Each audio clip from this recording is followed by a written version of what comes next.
Existem lugares no mundo que é melhor não visitar sem treinamento especial. Por exemplo, uma jaula de tigres ou o topo de uma montanha. Mas às vezes, não importa o quanto você se prepare, alguns lugares são simplesmente mortais para qualquer pessoa sem proteção. Um desses lugares é a Fossa das Marianas. No vídeo de hoje, você vai aprender o que aconteceria com o corpo humano no fundo das Fossas das Marianas. Vou mostrar o quão sérios e irreversíveis seriam os danos e em quantos segundos uma pessoa poderia ficar no ponto mais profundo antes que a vida estivesse ameaçada. Como de costume, vou começar com o básico. Para chegar à Fossa das Marianas, você precisa ir para a região oeste do Oceano Pacífico, para as Ilhas Marianas. O ponto mais profundo da Fossa das Marianas está a 10.900 metros de profundidade. Essa profundidade não é considerada adequada para a vida. É escuro, relativamente frio e não há oxigênio suficiente. Mas o mais importante é a pressão, o que é mais de 1.072 vezes a pressão atmosférica normal ao nível do mar. Até mesmo a água aqui é mais densa do que a água do mar normal. Parece que tal pressão destruiria qualquer organismo vivo. Mas a Fossa das Marianas ainda é habitada. Existem vermes, poliquetas, alguns moluscos, peixes de águas profundas, pepinos do mar e formas de vidas menores. Mas e se você colocasse uma pessoa lá? É claro que pessoas já desceram a essa profundidade em vários veículos subaquáticos. Na verdade, o diretor James Cameron fez isso sozinho. Mas e se alguém mergulhasse sem a proteção dos baticafos? Seria possível simplesmente abrir a escotilha e sair? Uma vez que a máquina alcançasse o fundo das Fossas das Marianas, a resposta era bastante óbvia: não. Para sair do batiscafo, você precisaria abrir a escotilha de entrada, mas a imensa pressão impediria que você fizesse isso, mesmo se você usasse toda a sua força. Para conseguir isso, você precisaria equalizar a pressão, abrindo cuidadosamente a escotilha para permitir a entrada de água, se possível. No entanto, a corrente de água que passaria pela abertura simplesmente o cortaria ao meio.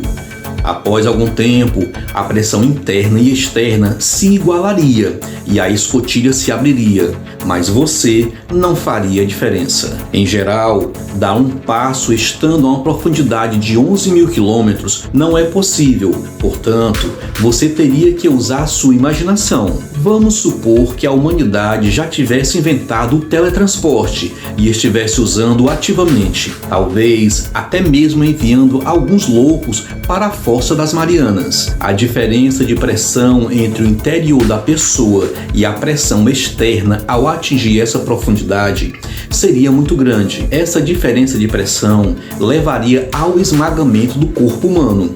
Por exemplo, se você ferve um pouco de água em uma jarra de alumínio e depois coloca em um líquido frio, a jarra encolhe drasticamente. Isso ocorre devido à pressão externa. Um destino semelhante aguardaria o corpo humano. Nenhum traje de mergulho moderno ajudaria, mas a compressão não ocorreria instantaneamente. Isso dependeria do tempo que você passasse nessa profundidade. Vamos supor que a viagem durasse apenas 1 nanosegundo, ou seja, 1 bilionésimo de segundo, e você fosse imediatamente devolvido à superfície. Pode parecer que esse movimento rápido não seria sentido, você nem mesmo teria tempo para piscar. Provavelmente isso é verdade, exceto por uma leve sensação de formigamento. De onde viria isso? O teletransporte é um movimento no espaço.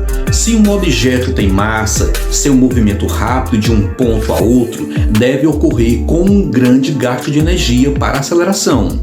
Mas o nanosegundo é uma quantidade muito pequena de tempo. A pressão não desempenharia um papel especial aqui, por causa da desaceleração. Durante o teletransporte, uma grande quantidade de energia seria transferida para a água, o que empurraria a água para longe do seu corpo. Portanto, quando você retornar à Terra, sentiria uma leve sensação de formigamento. Isso seria a única evidência de que você acabou de fazer uma viagem à Fossa das Marianas. Vamos aumentar o nível.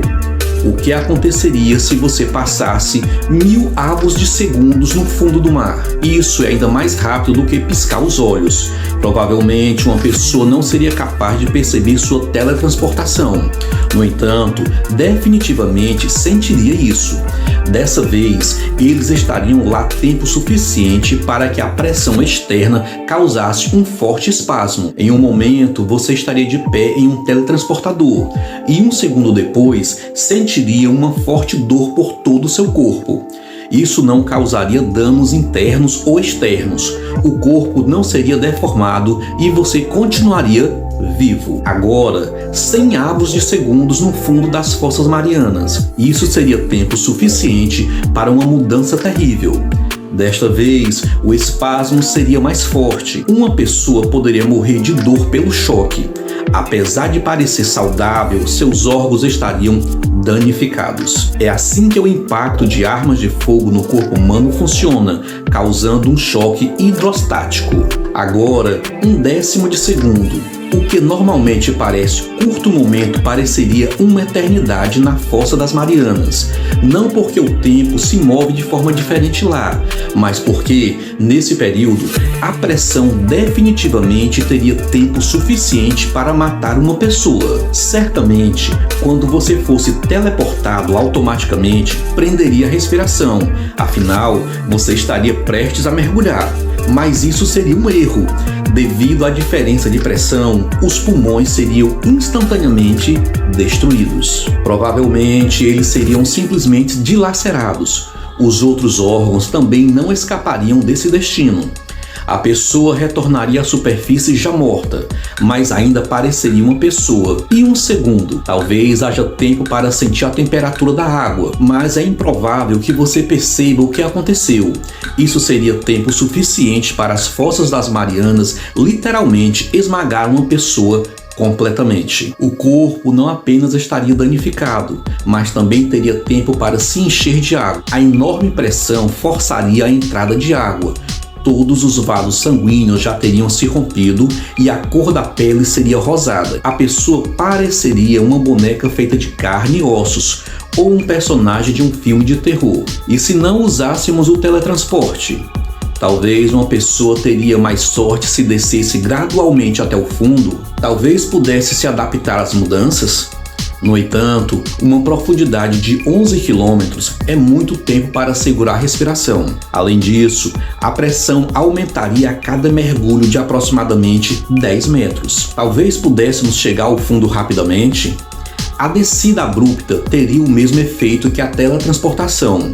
Além disso, há outros perigos ao longo do caminho, desde a superfície até o fundo das Fossas Marianas, como peixes predadores. Agora vamos voltar aos habitantes das Fossas das Marianas, das quais falei no início. Como eles ainda estão vivos? Esses organismos, em geral, não têm suporte ósseo rígido, e essa característica os salva.